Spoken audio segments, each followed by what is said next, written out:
तो भाई दिवाली नज़दीक है। इस दिवाली अगर आप भी अपने एरिया में पटाखे की दुकान लगाना सोच रहे हैं, दिवाली के 3 दिन स्पेशल होते हैं, आप सभी जानते हैं, धनतेरस, छोटी दिवाली, बड़ी दिवाली। इन 3 दिन में पटाखे की इतनी ज़्यादा बिक्री होती है, इस 3 दिन के व्यापार में आप अच्छा खासा मोटा पैसा कमा सकते हो। लेकिन आपको करना क्या होगा, कौन से लाइसेंस लेने होंगे, कौन से क्राइटेरिया पूरा करना होगा, उसके बाद कौन से डॉक्यूमेंटेशन की ज़रूरत पड़ती है, तो वो सब आपको एक-एक करके हम बताने वाले हैं इस वीडियो में। तो बिना किसी फालतू बकवास के इस वीडियो को हम चालू करने वाले हैं। इसमें एक भी फालतू बकवास नहीं होगी, जो होगी काम की बात होगी। तो आपको बता दें, इस 5 से 10 मिनट की वीडियो में जो अहमियत वाली बातें हम आपको बताने वाले हैं, वो उसकी दम पे आप अपना पटाखे का लाइसेंस ले सकते हैं। और अगर नहीं भी लेना चाहते तो उसके संबंध में जो भी जानकारी प्राप्त करना चाहते हैं, तो ऑथेंटिक जानकारी हम आपको इस वीडियो में देने वाले हैं। तो चलिए वीडियो को शुरू करते हैं। तो एक पटाखे की दुकान खोलने के लिए आपको कौन से लाइसेंस की जरूरत पड़ती है, सबसे पहले हम आपको बता दें, लाइसेंस होते हैं 2 प्रकार के। तो इन दोनों लाइसेंसों में आपको कौन से लाइसेंस की ज़रूरत पड़ती है, वो आप अपनी ज़रूरत के हिसाब से समझ लीजिए। हम बात करने वाले हैं स्थायी लाइसेंस और दूसरा अस्थायी लाइसेंस। तो जो नॉर्मली हम दिवाली के टाइम पे 2 से 3 दिन की जो दुकान लगाते हैं, उसमें हमें चाहिए पड़ता है अस्थायी लाइसेंस। तो अस्थायी लाइसेंस में हमें कौन से डॉक्यूमेंटेशन का ध्यान रखना है, उस पर हम बात करने वाले हैं। और स्थायी लाइसेंस के लिए हमें कौन से डॉक्यूमेंटेशन, कौन सी प्रक्रियाओं का विशेष ध्यान रखना पड़ेगा, किससे बात करनी पड़ेगी, क्या करना पड़ेगा, तो उसके लिए अलग क्राइटेरिया है, उससे संबंधित हम वो भी बात करेंगे। तो सबसे पहले हम बात करेंगे अस्थायी लाइसेंस, जिसके लिए आप सोच रहे हैं कि हम अपनी दुकान 3 दिन के लिए कैसे खोलेंगे अपने लोकल मार्केट में, जहाँ भी आप बैठे हैं, किसी भी आप शहर में कैसे आप खोल सकते हैं। तो सबसे पहले नंबर तो यह प्रक्रिया पूर्ण रूप से पुलिस वेरिफिकेशन से जुड़ी हुई है। सर्वप्रथम मैं आपको यही बताना चाहता हूँ, कोई भी लाइसेंस है, चाहे स्थायी हो चाहे अस्थायी हो। तो आप बात करते हैं अस्थायी लाइसेंस से जुड़ी हुई महत्वपूर्ण बातों के बारे में। तो अस्थायी लाइसेंस आमतौर पर संबंधित पुलिस आयुक्तकर्ता द्वारा दिया जाता है। तो इसके लिए आपको एक सीमा होती है, जिसमें आपको 600 किलो तक आप वजनी फटाके उसका ले सकते हैं। 600 किलो तक, तो इससे ज़्यादा का वजन आप नहीं ले सकते अस्थायी रूप में। तो अस्थायी लाइसेंस की एक वैलिडिटी होती है, वो भी टेम्परेरी होती है, मतलब कुछ टाइम के लिए होती है। तो उसके बाद आपको 600 किलो माल किस प्रकार से लेना है, उसके बारे में हम आपको बता दें। तो इसमें भी एक कक्षा 7, डिवीज़न 2, सब डिवीज़न 2 और निर्मित आतिशबाजी होती है, वो 100 किलो निर्धारित करी गई है। उसके बाद इसमें चाइनीज़ पटाखे जो होते हैं, उसमें फुलझड़ियाँ निर्धारित करी गई हैं, वो भी 500 किलो तक आप फुलझड़ियाँ ले सकते हैं। तो इस प्रकार से आपका 600 किलो वजनी फटाखा आप इसमें इस प्रकार से ले सकते हैं। तो इसमें भी डिवीज़न और सब डिवीज़न का आपको ध्यान रखना होगा, क्लास का ध्यान रखना होगा सर्वप्रथम। तो ये बातें आपको कोई भी अपने वीडियो में नहीं बताने वाला, सिर्फ ये बता देगा ऊपर ऊपर की बातें, आप क्या कर सकते हो, कैसे कर सकते हो, बस। तो हम आपको प्रैक्टिकल बात बताने वाले हैं, कौन कौन से डॉक्यूमेंटेशन के साथ आप ये काम कर सकते हो। तो सबसे पहले हमने महत्वपूर्ण जानकारी समझ ली कि हमें कितने किलो तक हम माल लेके भेज सकते हैं। तो हमने इसमें 600 किलो तक का माल निर्धारित किया हुआ है। अब हम इसमें बात करेंगे इसके प्रोसेस के बारे में। तो अस्थायी लाइसेंस आमतौर पर पुलिस आयुक्तकर्ता द्वारा दिया जाता है। ये लाइसेंस तभी दिया जाएगा जब दुकानदार शहर के मास्टर प्लान के अनुसार व्यावसायिक सड़क या फिर परिसर पर स्थायी रूप से या अस्थायी रूप से अपना उसका ठीक ठिकाना टाइप का बना रखा हो। तो भैया आपको बता दें, आपकी सिंपल लैंग्वेज में आपको बता दें, अगर आपके जो आपका मार्केट है, लोकल मार्केट, फटाखे का मार्केट लगता है, वो एक परिसर मतलब ग्राउंड में लगता है, या कोई स्थायी मार्केट है इसका, जहाँ पे ऑलरेडी दुकानें हर साल लगती हैं, तो उसके लिए एक निर्धारित जगह होती है, वो उस अनुसार अगर आप प्रॉपर प्लान के अनुसार आप दुकान वहाँ खोलते हैं, तो आपको ये लाइसेंस निर्धारित किया जाएगा। तो उसके लिए भी कुछ बातें हैं। तो उसके लिए आपको अप्लाई करने के लिए सर्वप्रथम कौन सी डॉक्यूमेंटेशन की बात कर रहे हैं, तो कुछ डॉक्यूमेंटेशन इंपॉर्टेंट है, जिसकी हम बात करते हैं। सबसे पहले नंबर, फॉर्म नंबर 4। तो 4 नंबर जो फॉर्म लगेगा, उसमें क्या क्या आपको चाहिए। उसमें पहली बात तो ये फॉर्म है कौन सा, ये समझ लीजिए आप।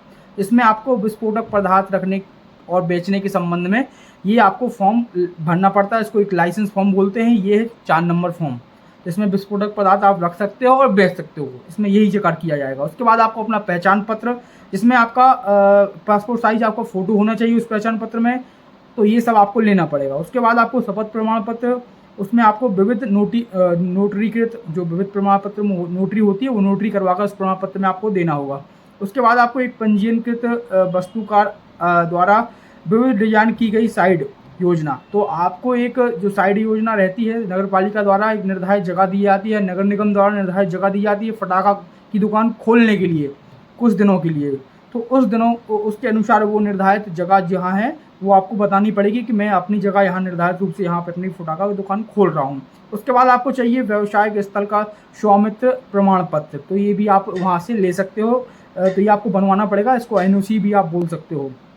उसके बाद आप क्या करेंगे, जिस जगह आप मतलब किराए पे अगर आप वो लेके रखे हैं, एरिया पर डिपेंड करता है, क्योंकि नगर निगम, नगर पालिका और ये सब अब अलग अलग एरिया के हिसाब से दुकान निर्धारित करती है। इसका मार्केट वैसे तो बड़े बड़े शहरों में एक अलग मार्केट होता है, लेकिन आप अगर टेम्प्रेरी दुकान खोलते हैं अपने एरिया में तो आपको कौन सी जगह पर निर्धारित समय सीमा के अनुसार जो रहता है, अगर आप वो किराए पे लिए हैं जगह, तो आपको उस जो मालिक होगा वहाँ का, उस मालिक से आपको एनओसी बनवाना पड़ेगा, या फिर पट्टे की जगह होगी तो उससे आपको एनओसी लेना पड़ेगा। तो एक एनओसी आपको लेना पड़ेगा। उसके बाद जिस परिसर में आप बैठ के दुकान चलाने वाले, तो उस परिसर के चारों दिशाओं की आपको एक निर्धारित फोटोग्राफ लेनी होगी। वो 5x7 का मतलब 5x7 इंचेस के हिसाब से जो दर्शाती हो आपकी फ़ोटो, वो आपको लेना पड़ेगा।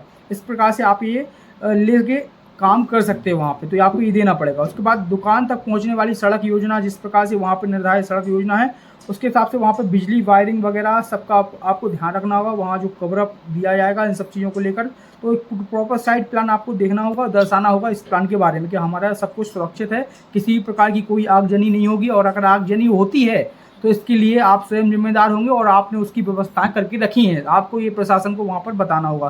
तो जो वहाँ का लोकल प्रशासन होता है जिला स्तर पर, तो वो इस चीज़ के बारे में आपको पहले से गाइडेंस कर देता है, और आपको भी इन बातों का विशेष ध्यान रखना पड़ता है। उसके बाद ही आप ये सब आवेदन पत्र में आप मतलब ये सब दर्शाना पड़ता है। ये छोटी बातें हैं लेकिन बताना आवश्यक है।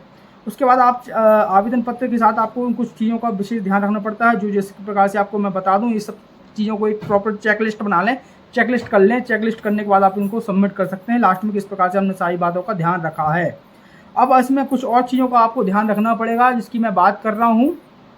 तो आपको इसमें कुछ अस्थायी फटाखा लाइसेंस प्राप्त करने के मापदंड, इसमें भी कुछ मापदंडों का आपको विशेष ध्यान रखना पड़ता है। तो सबसे पहले मापदंड की अगर बात करें तो एक वाणिज्यिक सड़क, वाणिज्यिक परिसर होना चाहिए जो नगर पालिका या नगर निगम निर्धारित करती है वो। उसके बाद फर्श क्षेत्र की हम बात करें तो आपको 9 स्क्वायर फीट से लेकर 25 स्क्वायर फीट तक की आपको एक जगह चाहिए पड़ती है, वो मीटर के हिसाब से रहती है, तो उसमें आपको इतना ध्यान रखना पड़ेगा। उसके बाद आवेदक की उम्र मिनिमम 18 साल से ऊपर होनी चाहिए, जिसके बाद वह आवेदक मानसिक रूप से भी स्वस्थ होना चाहिए ताकि वो आवेदन करने के लिए पूर्ण रूप से स्वस्थ हो। इन बातों का आपको ध्यान रखना पड़ेगा। अब सड़क की बात कर रहा हूँ, सड़क अगर बाई चांस ऐसा कुछ दुर्घटना घटती है, आगजनी होती है, तो उस आगजनी से बचने के लिए आपको अग्निशमन पहुंच सके वहाँ पे, तो उस प्रकार से आपको वहाँ पे खुली सड़क होनी चाहिए, कम से कम 6 मीटर की चौड़ी सड़क होनी चाहिए ताकि वहाँ कोई वाहन पहुँचकर आग को बुझा सके। इस प्रकार से वहाँ पे और एक और विशेष ध्यान, पक्की दुकान आपको दर्शानी पड़ेगी। आप ऐसी टेम्परेरी दुकान नहीं दर्शा सकते हो, तो आपको पक्की दुकान का विशेष ध्यान रखना पड़ेगा। उसके बाद आपको वो रोड स्थायी होनी चाहिए ताकि वहाँ पे कोई मतलब अगर भीड़ भी होती है तो वहाँ पे वाहन निकल सके, इस टाइप का आपको ध्यान रखना पड़ेगा। अब फटाखा लाइसेंस लेने के लिए प्रक्रिया क्या है, आवेदन प्रक्रिया के बारे में बात करेंगे, अस्थायी फटाखा लाइसेंस लेने की आवेदन प्रक्रिया के बारे में। तो हम आपको बता दें जो आवेदन प्रक्रिया है, जो आवेदक होगा अस्थायी रूप से लाइसेंस प्राप्त करने के लिए अगर इच्छुक है तो वे प्रक्रिया में तेजी लाने के लिए आमतौर पर सभी आवश्यक दस्तावेजों का उपयुक्त रूप से कार्यालय में ले जाकर संपर्क कर सकते हैं। आपके नज़दीकी कार्यालय है तो आप वहाँ पर जाकर आपको संपर्क करना होगा। जिला स्तर पर ये कार्य किया जाता है। तो आवेदक को सबसे पहले सुनिश्चित करना होगा कि लाइसेंस के लिए आवेदन करने हेतु आपका जो मुख्य प्रमाण है वो सब आपके पास हैं, जो इस प्रकार से आपके डॉक्यूमेंटेशन है वो है कि नहीं है। उसके बाद आवेदक को सहायक दस्तावेजों के साथ प्राधिकारियों के समक्ष ले जाकर प्रस्तुत करना होगा। तो इस सबको आपको प्रस्तुत करना होगा अपने सभी समस्त अधिकारियों के पास। तो दस्तावेजों के अतिरिक्त आवेदन जमा करता समय प्राधिकारियों को निर्धारित शुल्क भी आपको अदा करना पड़ता है। तो जो शुल्क अदा करनी पड़ती है वो कितनी होती है मैं आपको बता दूं, 600 रुपये लीगल शुल्क होती है। इसके अलावा अगर आपसे कोई एक्स्ट्रा पैसे चार्ज कर लेता है तो वो एक अलग मेथड हो जाता है। तो इस कंडीशन में आपको ये ध्यान रखना होगा। अब बात करते हैं आवेदक की जांच के बाद यदि आवश्यक दस्तावेज की पूछताछ की जाती है तो पुलिस सत्यापन के अनुसार दी जाती है। तो जो पुलिस वेरिफिकेशन होता है जिसे हम पुलिस सत्यापन भी कहते हैं, तो पुलिस वेरिफिकेशन के बाद आपको ये लाइसेंस दिए जाएंगे। जब अधिकारी आवेदन को सभी पहलुओं में संतोषजनक पाया जाता है तो अस्थायी फटाखा लाइसेंस देने का निर्णय ले लिया जाता है सरकार द्वारा। तो ये जो निर्णय लिए जाते हैं, जब आप पूरी तरीके से चेकलिस्ट को, मैंने कहा था सबसे पहले आप एक प्रॉपर चेकलिस्ट बनाइए, सारे डॉक्यूमेंटेशन अगर आपको सब कुछ सही होगा तो आपको पुलिस वेरिफिकेशन में आपको वेरीफाइड कर दिया जाएगा। तो इसके बाद आप आराम से आवेदन कर सकते हैं। तो आपको इन चीज़ों का आपको ध्यान रखना पड़ेगा। तो आपको भैया ये विशेष चीज़ें हैं, तो इन चीज़ों का आपको ध्यान रखने के बाद आप आवेदन के लिए अप्लाई कर सकते हैं। तो ये वीडियो था हमारा ये इसमें हम जो बात करने वाले थे अस्थायी लाइसेंस और स्थायी लाइसेंस के बारे में, जिसमें हमने अस्थायी लाइसेंस की पूरी प्रोसेस आपको बता दी है। अब इसी की उलट जो मैं बात करने वाला हूँ, और मैं ये वीडियो काफ़ी लंबा हो गया है, मैं आपको अगली वीडियो में मैं आपको बताऊंगा स्थायी लाइसेंस प्रोसेस के बारे में, और आपको कुछ व्यापारियों से मिलवाने का कोशिश करूंगा, जिसमें वो आपको खुद बताएंगे कि आप स्थायी लाइसेंस लेने के लिए कैसे आवेदन करेंगे। ये था टेम्परेरी लाइसेंस जो हम करीबन 3 से 4 दिनों के लिए लेते हैं। तो इसके बाद भी एक और प्रोसेस होती है जो इसमें मेरे इसमें रिकॉर्ड में है नहीं, लेकिन मैं आपको पर्सनली बताना चाहूँगा, क्योंकि ये धंधा हम लोगों ने भी किया है। प्रैक्टिकली जब हम करते हैं तो हम उसके बारे में बताते हैं। इसके मार्जिन की अगर बात करें तो काफ़ी अच्छा मार्जिन है।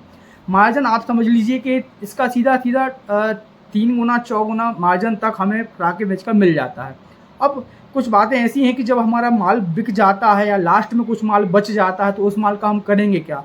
तो उस माल को कैरी करने के लिए आपको अपने गोडाउन शो करना पड़ता है गवर्नमेंट के लिए। वहाँ का जो लोकल पटवारी होगा वो एक निर्धारित एरिया आपको उसको बताना होगा कि हमारा जो माल है वहाँ पर स्टॉक हम रख सकते हैं, वहाँ पे स्टॉक रखते हैं, वहाँ पे अगर आगजनी होती है तो वहाँ पे भी इस टाइप की व्यवस्था है।